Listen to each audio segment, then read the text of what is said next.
Bonjour et bienvenue dans la quotidienne de School TV, l'émission qui vous raconte l'éducation au quotidien. Au sommaire, aujourd'hui, elle s'appelle Emma, elle a 17 ans, elle a perdu ses cheveux, elle aimerait que ça ne se sache pas. Comment vivre avec l'alopécie quand on est ado? On va en parler avec l'invité du Grand Oral, Maëlle Dezard. Elle a écrit un superbe roman sur le sujet. L'Anti-Sèche d'Amal Laoui, comment l'actualité résonne dans les programmes. Actualité qui est un anniversaire, 6 juin le débarquement. Il y a 78 ans, les programmes sont ceux d'histoire, évidemment. L'heure de la récré, toujours avec Amal, alopécie encore, mais chez un jeune garçon qui assume sa différence sur son compte TikTok intitulé La vie en chauve. Et puis en fin d'émission, on retrouvera Marie-Olivier pour son cours particulier. Aujourd'hui, elle va nous parler de la pédagogie du dehors. Ce sont des initiatives qui rapprochent les enfants de la nature. La quotidienne de School TV, c'est parti, Grand Oral. Une femme sur 5 souffre d'une perte de cheveux plus ou moins forte. C'est une maladie, ça s'appelle l'alopécie. Elle se déclenche parfois dès l'enfance ou l'adolescence. Maëlle Dezard vient de publier un super roman sur le sujet chez Slalom. Il est joliment intitulé « À un cheveu » et elle est l'invitée du Grand Oral. Maëlle, bonjour. Bonjour. On va évidemment parler du roman, surtout que je dis qu'il est super, donc évidemment on va en parler. Commençons 3 secondes par l'alopécie, parce que bon, j'ai résumé en disant que c'était une perte de cheveux plus ou moins forte. C'est très bien résumé. C'est bien résumé, si on détaille un tout petit peu, et surtout il y a plein de causes possibles. Oui, tout à fait. En fait, l'alopécie, c'est un terme un peu fourre-tout qui regroupe plein de choses. L'alopécie, c'est la perte de cheveux. Voilà. Elle peut être partielle, comme c'est mon cas, elle peut être totale, comme ça va être le cas du TikToker dont vous allez parler après. Et puis, elle peut se déclencher à différents moments pour différentes raisons. Elle peut être déclenchée à la suite d'une maladie ou d'un traitement pour une maladie. Donc là, je pense bien sûr au cancer et à la chimiothérapie. Exactement. Ça peut être aussi suite à un choc psychologique ou physique. On va avoir la pelade la plupart du temps. C'est vraiment des zones de son crâne qui vont se dégarnir. Puis ça peut être des dérèglements hormonaux, comme c'est mon cas personnellement. Plein de raisons. L'alopécie, elle est multiple et elle touche beaucoup les femmes. Et pas de traitement magique. Pas de traitement magique, malheureusement. Ce serait trop beau. Ouais. Mais des traitements qui existent néanmoins? Il y a des traitements qui existent, exactement. Mais comme les causes sont tellement multiples, la meilleure façon, de toute façon, c'est toujours d'aller voir son médecin, de regarder un petit peu ce qui peut être fait. Il y a aussi des changements saisonniers qui peuvent faire que les cheveux tombent. Là, il y a des traitements à prendre assez faciles. Les cas des dérèglements hormonaux nécessitent la prise de la pilule, de médicaments pour réaligner un petit peu tout ça. C'est un peu plus complexe, un petit peu plus lourd. Puis il y a des traitements topiques qu'on peut prendre aussi, donc des petits produits qu'on va se mettre sur le crâne. C'est plus des pansements. Ça ne va pas forcément marcher. Résoudre, mais ça... Voilà, ouais. Hein, c'est... Maëlle, alors on aura compris, puis vous venez de le dire, que dans ce roman, vous avez un lien avec l'histoire du personnage. C'est pas du tout votre premier roman d'ailleurs. Hein. Vous écrivez des romans qui n'ont rien à voir chez Rajo, si je me souviens bien, qui sont super vivants, du fantastique. Vous, quand est-ce que ça s'est déclenché? Quand j'avais 14 ans. Ça s'est déclenché exactement à la puberté. Quand j'étais plus petite, j'avais des cheveux très longs, très bouclés, très épais. Wow. Et puis en un an, j'ai perdu entre 30 et 40% de ma masse capillaire. En un an.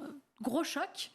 Et puis après, en fait, la perte a été plus diffuse. Donc c'est vraiment jusqu'à mes 25, 26 ans où je vivais la chute quotidienne, où je camouflais en fait mon crâne en mettant, vous savez, des mèches, en mettant des barrettes, un petit peu la technique dont on se moque des fois chez les personnes un peu plus âgées qui plaquent des mèches par-dessus. Je vois très bien, c'est une technique qui me tente beaucoup. Écoutez, je comprends, je l'ai vécu. Je ne sais pas pourquoi, comme on se moque un petit peu. Je l'ai fait, bon, ça ne marche pas très bien, les gens ne sont pas dupes. Voilà. Donc moi, ça a mis beaucoup de temps, vraiment, jusqu'à ce que je l'accepte. Comment vous avez vécu ça? Parce qu'on va parler du bouquin. Alors elle le vit d'abord très mal, Maëlle, et puis ensuite ça va... Maëlle, joli lapsus. Emma, bon, c'est de votre faute, parce que Maëlle et Emma, quand même... Oui, non, c'était un peu triché. Celle-là, elle est pour vous. C'est difficile, on va pas se mentir, surtout en tant que fille. Je sais qu'il y a des jeunes garçons aussi qui en souffrent et c'est pas facile pour eux. J'ai choisi de traiter le sujet féminin parce que c'est encore un petit peu plus tabou dans l'image qu'on a quand même dans la société. Oui, puis on va voir tout à l'heure ce que ça évoque aussi. Oui, exactement. Pour la femme vis-à-vis d'elle-même, enfin vous, quand vous vivez la chose, et puis dans le regard d'autrui. D'ailleurs, sur le regard d'autrui, est-ce que vous sentez quelque chose qui... Toujours un peu. Mais je ne sais pas à quel point c'est moi qui ai l'impression que les gens me fixent ou si les gens me fixent vraiment. Donc il y a aussi, je pense, quelque chose à déconstruire à l'intérieur. Des réflexes qu'on a intériorisés. Les gens me fixent, les gens me voient. Et c'est difficile. Vous rentrez dans ce studio, vous me regardez, vous vous dites, qu'est-ce qui va... Alors, je savais que vous saviez, mais c'est vrai, quand je me promène dans la rue ou quand je m'approche des fois, je travaille dans le médical à côté de l'écriture. Quand je rentre dans les hôpitaux, que les gens me regardent, je vois dans les regards beaucoup de compassion, beaucoup de tristesse. Je sais très bien. Parce qu'ils pensent que vous êtes malade. Oui, c'est ça. Et en plus, comme vous êtes toute jeune, non pas que le cancer soit moins grave quand on est âgé, mais je veux dire, ça produit souvent des effets encore plus saisissants. Exactement. Donc il y a un petit peu de culpabilité aussi à générer comme ça, des sentiments de compassion, pas vous. Il y a un personnage important de votre livre auquel vous avez choisi de renoncer, en tout cas aujourd'hui, c'est la perruque. Exactement. Je l'ai portée quelque temps et c'était horrible. Pour moi, en tout cas. Je sais qu'il y a des gens qui la portent très très bien, qui l'assument complètement. Pour moi, c'était continuer de me cacher. C'est lourd, ça gratte. On a quand même l'impression que les gens la voient tout le temps. On est tout le temps. Ils ne voient que ça, finalement. C'est ça, on est tout le temps en train de checker, si la main de la mettre en place. Quand il y a du vent, on est inquiet. Alors qu'elle ne va pas bouger, ta perruque, s'il y a du vent. Et puis un jour, quand j'ai dû la mettre pour aller au travail, j'ai pleuré. Je n'ai pas réussi à la remettre. Et j'ai eu vraiment la sensation que j'allais vivre toute ma vie avec cette angoisse permanente. Donc, vous aviez quel âge à ce moment-là? J'avais 27 ans. Ouais, donc 13 ans après le déclenchement, après le début de la maladie en fait, et du problème. Ça, donc c'est un long chemin. C'était un très long chemin. On va parler de ce chemin, on va parler du chemin que vous faites emprunter à Emma, et non pas à Maëlle, 17 ans, dans Un cheveu, super roman qui vient de sortir chez Slalom. Et si vous voulez le lire, on fait juste après l'anti-sèche d'Amal Laoui. Anti-sèche, c'est la façon dont l'actualité résonne dans les programmes. Amal, bonjour. Bonjour Emmanuel. 6 juin 44, 6 juin 2022, c'est l'anniversaire du débarquement en Normandie. Oui, le 6 juin 44, journée qui a fait basculer la Seconde Guerre mondiale. Pas moins de 130 000 hommes britanniques et américains, pour la plupart, ont débarqué sur les côtes normandes. Baptisée du nom de code Overlord, eh bien, cette opération aéronavale demeure la plus gigantesque de l'histoire, autant par les qualités humaines de ses participants que par la prouesse en matière technique, d'organisation logistique et d'innovation industrielle et technique. Elle était attendue depuis plus d'un an par tous les Européens qui luttaient contre l'occupation nazie. Et comme chaque année, plein d'événements pour commémorer cet anniversaire, et notamment dans la Manche et dans le Calvados, c'est-à-dire non loin des plages du débarquement. Oui, c'est ça, des festivités qui ont déjà débuté dès la semaine dernière. Alors au programme des défilés, des concerts, des expositions, des parachutages, les derniers vétérans anglais et américains sont présents pour l'occasion. Des festivités qui se termineront avec les Alpha Jets de la patrouille de France qui survoleront Omaha Beach. Omaha, je crois. Dans ma dernière visite, il disait Omaha. J'ai dû confondre avec une autre plage, en tout cas, en clôture avec... Vous avez des envies de Tahiti, là. Ça doit être ça, en clôture de la cérémonie de commémoration au cimetière américain de Colville-sur-Mer. Et la Seconde Guerre mondiale, bien évidemment, ça je crois qu'on s'en souvient à peu près tous, elle est au programme, et elle est au programme dès l'école primaire. Oui, dès l'école primaire, la Seconde Guerre mondiale, en fait, elle est présente durant toute la scolarité à l'école primaire, en troisième au collège, mais aussi en terminale. Alors à l'école primaire, eh bien, on évoque la Seconde Guerre mondiale au cycle 3, en classe de CM2, dans un thème intitulé « La France des guerres mondiales à l'Union européenne ». L'objectif de ce chapitre, quand on est à l'école primaire? L'objectif de chapitre, c'est de mettre en relation l'expérience des deux guerres mondiales et de la pacification du continent par la construction européenne. Alors en fait, ce thème, il confronte les élèves à un autre grand défi contemporain, celui de la guerre et de la paix. Dans ce cours, on va montrer comment les traumatismes consécutifs aux deux conflits mondiaux sont à l'origine de la recherche d'une paix durable en Europe. Alors les élèves devront comprendre plusieurs choses, que la France a connu donc deux conflits mondiaux, que ces deux conflits ont été marqués par une violence extrême et massive et que cette expérience a conduit la France à s'engager dans la construction européenne. Quelle est la place du thème dans la scolarité? Alors au cycle 2, en fait, l'élève est sensibilisé à l'approche mémorielle des conflits à travers les commémorations et les journées du souvenir des victimes de la déportation. Les Premières et Seconde Guerre mondiale sont encore très présentes dans l'espace géographique proche des élèves, mais aussi dans leur environnement social, civique et culturel, et ont des résonances dans les mémoires familiales. Dans ce cours, on va donc solliciter l'histoire locale. Et les professeurs pourront aborder les deux guerres mondiales à travers les traces visibles qu'elles ont laissées. Oui, c'est l'occasion d'organiser des sorties avec les élèves pour leur montrer les empreintes que ces guerres ont laissées dans le paysage, avec les cimetières, les déconstructions, les reconstructions. Alors l'histoire locale, elle sensibilisera l'élève à une mémoire collective, proche, un héritage partagé. Le monument aux morts, par exemple, présent dans chaque commune, peut être l'occasion de mettre en évidence la nature du bilan humain et l'impact de la guerre au niveau des familles et des communes. Et aujourd'hui encore, certains professeurs tentent de faire recueillir des témoignages aux élèves. Oui, ce qui va le bientôt recueil, plus être très possible, mais on peut encore. Le recueil des témoignages oraux ou écrits peut permettre de comprendre un événement tel qu'il a été vécu en entendant la parole d'un témoin. Et à partir de ces témoignages, eh bien, les élèves seront amenés à comprendre la portée symbolique d'événements clés comme donc le débarquement du 6 juin 44. Et puis dans le parcours citoyen, il y a parfois le fait de participer à des cérémonies de commémoration, tout simplement. Lors des commémorations officielles et des journées du souvenir des victimes de la déportation, eh bien, l'élève est sensibilisé à l'idée d'un héritage patrimonial partagé lié à ces conflits à l'échelle nationale, mais aussi à l'échelle européenne et mondiale. Alors l'objectif, c'est notamment d'engager une démarche citoyenne pour retenir la responsabilité de chacun en tant qu'individu au sein d'une société. Amal, merci beaucoup. On se retrouve dans quelques minutes pour la récré. Oui, à tout à l'heure. Reprise du grand oral, Maëlle Desarmes.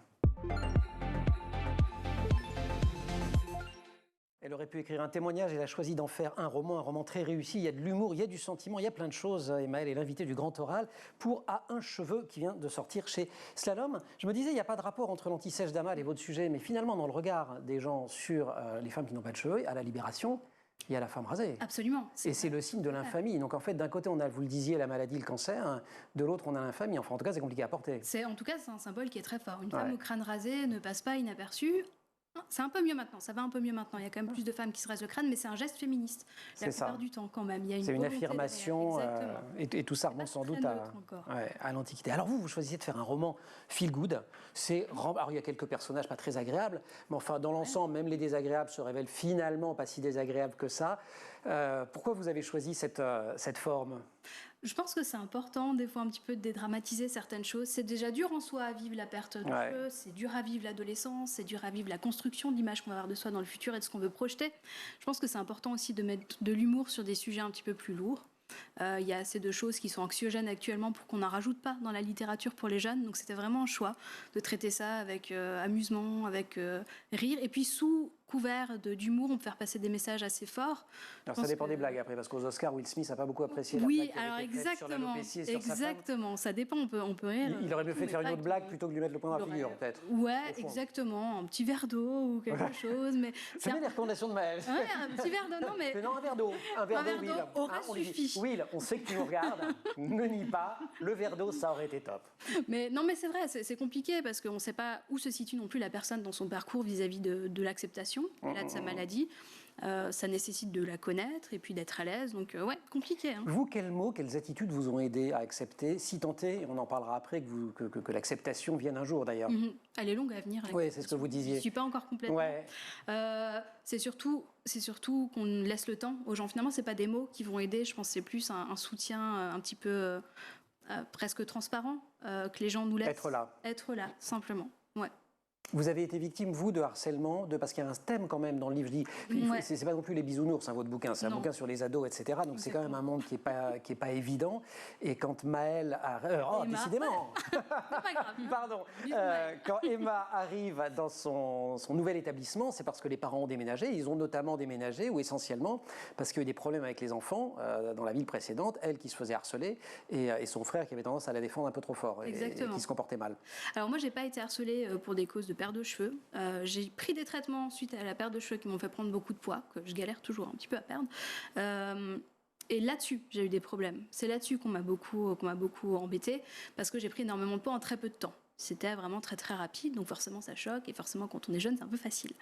Pour moi, le thème du harcèlement, je le traite de deux façons dans ce roman. Il y a l'après. Donc Emma a été harcelée et va essayer de se reconstruire après ce qui lui est arrivé. Et je pense que c'est très important. Ouais, à ceci près, pardon. Alors, soit je vous ai lu trop vite, soit on ne sait pas pourquoi elle a été harcelée. Alors, précisément, on ne rentre pas dans le détail parce que je pense que c'est... Non, parce qu'on rentre peut-être un peu trop dans le voyeurisme. Ouais. C'est un petit peu précisé, on comprend que c'est par ses cheveux. Voilà, ça reste lié à ses cheveux, mais on ne rentre pas dedans. C'est ça. C'est pas le but.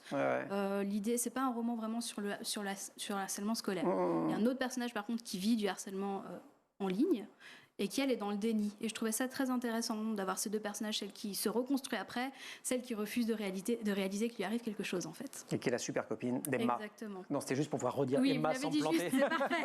Est-ce que il y a des lectures qui vous ont aidé, ou est-ce que justement, si vous avez écrit à un cheveu, c'est entre autres parce que c'est le livre que vous auriez aimé lire quand vous aviez... j'ai pas trouvé de lecture sur l'alopécie féminine. Non, j'ai rien lu là-dessus en jeunesse, donc j'avais besoin de l'écrire, ce livre. Donc je suis contente que Slalom... Et décider de le publier. C'est bien mérité, hein, ceci dit. Pour les garçons, parce que ça existe aussi pour les garçons, si tant est qu'il y ait des règles, vous avez le sentiment que c'est vécu différemment, que c'est plus dur, plus facile, ça va dépendre tellement de l'individu et de l'âge. Et puis, je pense que quand on est un homme et qu'on perd les cheveux vers les 25-30 ans, c'est plus facile à assumer qu'une femme, vraiment, parce que je pense qu'on a moins d'attente vis-à-vis de la chevelure chez un homme adulte, mais j'en suis pas moi-même atteinte, je suis pas un homme, c'est difficile. On reparlera tout à l'heure, Emma. Mais je pense que pour une femme... je vous appelle Emma, c'est dingue. Je vais passer l'émission, ça va devenir le gag de l'émission. Prochaine fois, je Pardon. Maëlle. My name is Maëlle. Mais je pense ça. Oui. Vous pensez ça? Bon, d'accord. Les jeunes garçons aussi perdent leurs cheveux et je pense que c'est dur aussi parce qu'il doit y avoir beaucoup de moqueries aussi de la part des copains. Ça ne doit pas être facile non plus. Je vous le confirme. Les garçons, il y en a qui se mobilisent. On parlait du harcèlement. Oui. On a vu que les réseaux sociaux, ça pouvait faire beaucoup de dégâts. Ouais. Ça peut aussi permettre d'aider. Absolument. Allez, c'est le sujet de l'heure de la récré.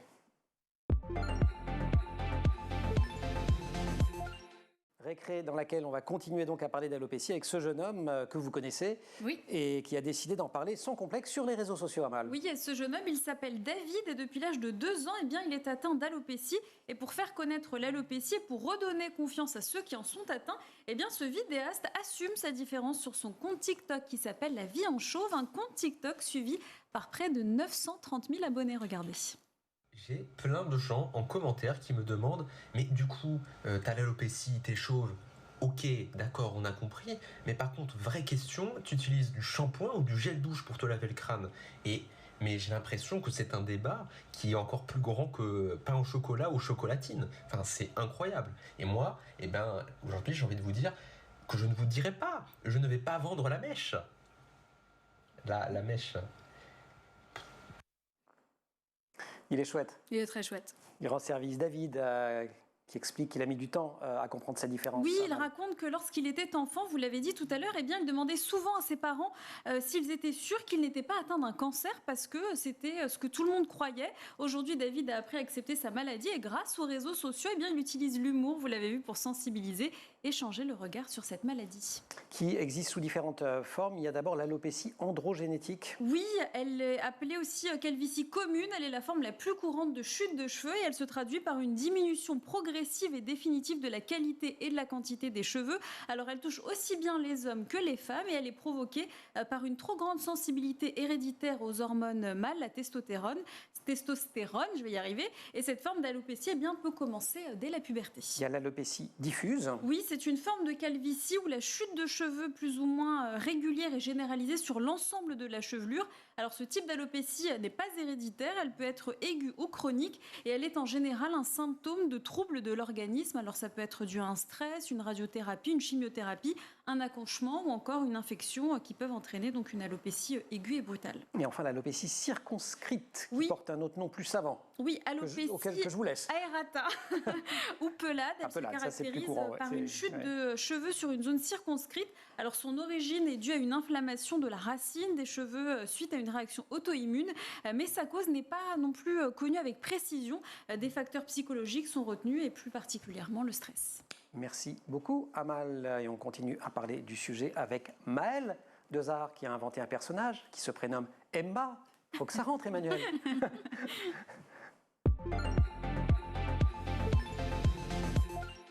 Je voulais vous faire la lecture. On m'a toujours dit que j'étais le sosie de mon père. Le fait que je sois chauve et que nos calvities ressemblent aux deux joufflus d'une même paire de fesses doit sans doute beaucoup à cet effet miroir qui perturbe autant nos proches.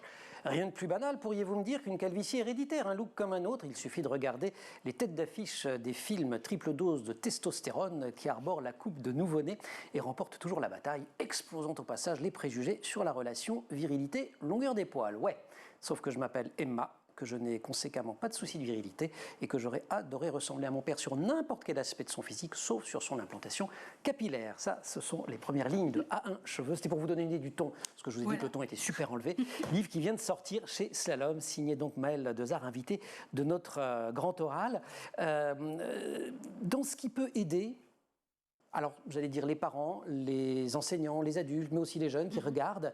Alors, il y a ce livre aujourd'hui, les réseaux sociaux. Oui. Donc, Ma vie en chauve. Vous êtes, je crois, passionné de séries. Oui, je regarde. Plus que passionné, addict. Addict, on peut dire. Hein? On peut dire. Ouais. Est-ce que vous avez trouvé des ressources susceptibles de vous aider? Même pas. Vraiment peu. Hein. Ouais. On voit des femmes qui ont le crâne rasé. Ça arrive. C'est souvent lié à la culture ou à la maladie. Ou à la culture, c'est ça. Et c'est rarement tout simplement de la représentation de personnes au crâne chauve.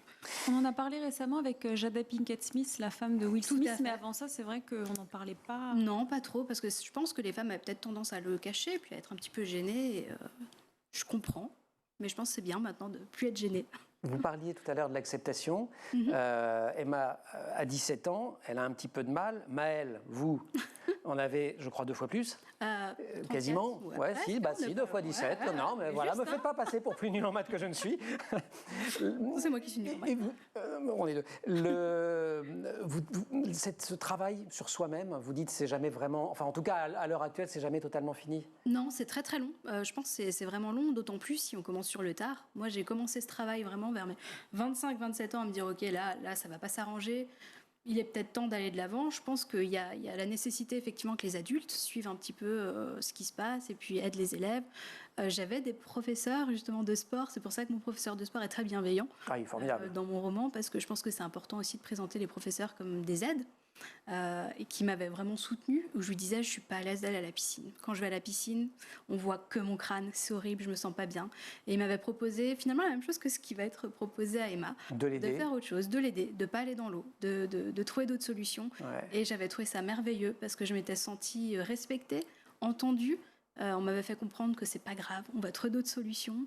Et je pense que c'est ça qui est important, de la bienveillance en fait. Alors, sachant que pour Emma, votre personnage, mais c'était peut-être votre cas, après tout, je l'ignore, elle était championne de natation avant. Pas moi. Clairement pas. Mais voilà. Donc, en plus, elle entre guillemets, elle se prive de l'espace où elle peut briller scolairement, qui est le cours de gym, où elle excelle et elle est prête à renoncer à ça pour ne pas prendre le risque de dévoiler son alopécie.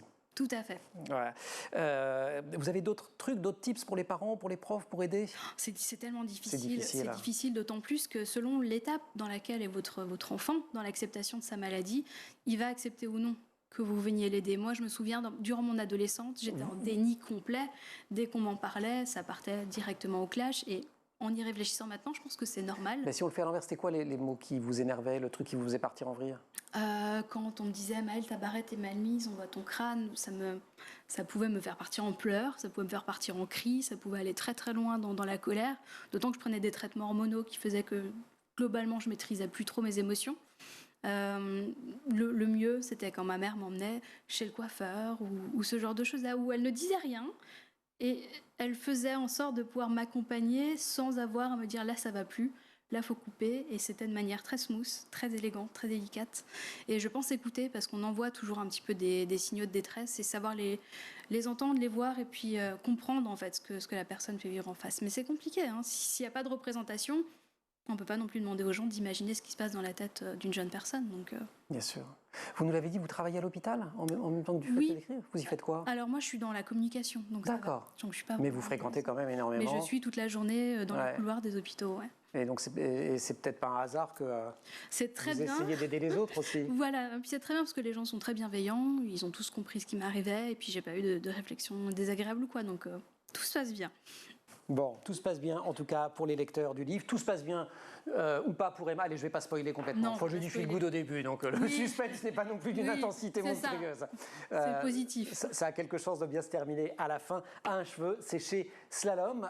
Vous restez avec nous, on va parler, je crois que vous vivez en Suisse. Oui, absolument. Un des endroits où il y a plein de pédagogie innovante, un rapport à la nature. Alors on vous a prévu, Marie, qui va nous rejoindre une petite chronique un petit peu rousseauiste. Amal, merci beaucoup. Cours particulier, Marie-Olivier.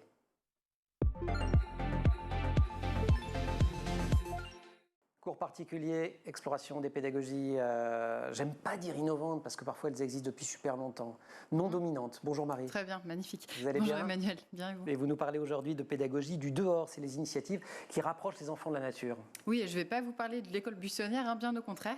Ella Flatau, pédagogue danoise, a inventé le concept de l'école du dehors dans les années 50. À cette période, en fait, les femmes se mettent à travailler et ne gardent donc plus leurs enfants à la maison. Et les écoles qui accueillent les enfants de 3 à 6 ans sont totalement saturées, donc la forêt est en fait une bonne solution pour accueillir plus d'élèves. Former les enfants en forêt, et le concept est resté parce qu'il a énormément plu. Oui, exactement. Aujourd'hui, 700 écoles primaires danoises sont basées sur cette pédagogie et ces méthodes sont répandues en Australie, en Nouvelle-Zélande, en Chine, au Japon, aux États-Unis, au Canada ou encore en Allemagne. Vous ne citez pas la France alors qu'il y a quand même beaucoup de forêts en France. Comment ça se passe concrètement alors cette école du dehors ? Alors les enfants sortent de la salle de classe avec leurs enseignants. Ils peuvent tout à fait faire des activités normales, entre guillemets, donc de lecture, d'écriture classique, de maths, mais dehors. La sieste pour les plus petits peut aussi se faire à l'extérieur. Il y a donc un nouveau rapport avec l'environnement proche du quartier de l'école et aussi à la nature. Étude de la forêt, de sa faune et de sa flore, observation des insectes et même au Danemark, découpage de bûches dès l'âge de 5 ans avec des vrais scies. Non. Si. On les laisse libres à ce point-là? Oui, au Danemark en particulier, dans les écoles de la forêt, plus on est adroit, plus on a le droit d'utiliser des outils dangereux. Mais les enfants sont toujours encadrés par leurs enseignants. On voit juste des petits de 4 ans qui montent à des arbres de 6 mètres sans sécurité, mais c'est tout à fait normal apparemment. D'accord. Voilà. Mais en fait, ils ont été formés dès le plus jeune âge. Il y a très peu d'accidents. Ils disaient juste 1 ou 2 bras cassés, mais en 20 ans. Et ils sortent vraiment par tous les temps. Donc, il pleuve, il neige, il vente. Un dispositif en France qui s'appelle les petits débrouillards, mais là, c'est les grands débrouillards. Ouais, et beaucoup d'autonomie surtout, j'imagine. Oui, mais pas seulement. Il y a plusieurs visées à l'apprentissage par la nature. D'abord, s'ancrer dans l'environnement proche de l'école pour mémoriser et apprendre des concepts. Observer et comprendre avec son corps en mouvement. Et on sait que c'est vraiment très important par rapport aux chiffres de la sédentarité des enfants et des jeunes. Se confronter au réel et tisser une relation proche et profonde à la nature. Et enfin, permettre de vivre des moments hors du commun qui lient vraiment le groupe. Et alors, est-ce que, même si la question est bizarroïde, est-ce que ça marche? Quel résultat ça donne, au fond? J'imagine que ce n'est pas forcément des bonnes notes. Non, mais les résultats, il y a des études qui ont été faites, en fait, et tout témoigne de l'efficacité de cette pédagogie. Déjà, la nature nous apporte à tous apaisement, bien-être et calme. Hein. Et chez les enfants, cela développe leur créativité, leur imagination, leur terrain de jeu est évidemment très riche et complexe. Ils sont aussi mieux dans leur corps. Mieux concentrés, plus motivés. D'ailleurs, les enseignants aussi sont plus motivés. Ils seraient même moins longtemps malades, ces enfants, que la majorité des enfants de leur âge. Waouh! Alors, les États financent tout cela, j'imagine. Ils sont ravis. Oui, alors c'est le cas de plusieurs États européens qui financent et qui subventionnent et qui mettent même la pédagogie au cœur de leur programme, comme le Danemark, évidemment. La Belgique aussi, notamment. Ce n'est pas encore le cas en France, même s'il y a des collectivités et des associations qui s'emparent du sujet, beaucoup plus aujourd'hui. Alors, vous avez quelques exemples? L'école de la nature, ça inspire vraiment de plus en plus d'enseignants français, notamment avec la pandémie qu'il y a eu, hein, pour apprendre à gérer une classe avec la distanciation, en tout cas il y a quelques mois. Et Canopé, le réseau de formation des enseignants, a même publié un kit pour encourager les professeurs à adapter les pratiques de l'école de la nature. Il y a aussi une association qui s'appelle Passerelle.info qui met à disposition des guides et des formations pour les enseignants. Et il y a aussi tout un tas d'associations. Donc, par exemple, dans une approche de pédagogie active par la nature, l'association Biloba a lancé le programme Des racines pour grandir, qui vise à créer un lien entre les habitants d'un territoire et leur patrimoine naturel arboré, donc vraiment seulement sur les arbres. Et ils organisent avec des écoles, des ateliers, des animations, des plantations tout au long de l'année. C'est super ça. Et donc toutes ces initiatives permettent évidemment de sensibiliser l'enfant à la compréhension et aussi à la préservation de l'environnement. Il n'y a pas seulement grandir en apprenant des choses. Exactement, c'est le but. Et les enfants sont plus conscients après avoir mis les mains dans la terre et avoir tissé un lien concret avec la nature. Super, l'école du dehors. Merci beaucoup Marie, inspirant, non? Ah, j'avoue, j'aurais beaucoup aimé. Pas mal. Ouais.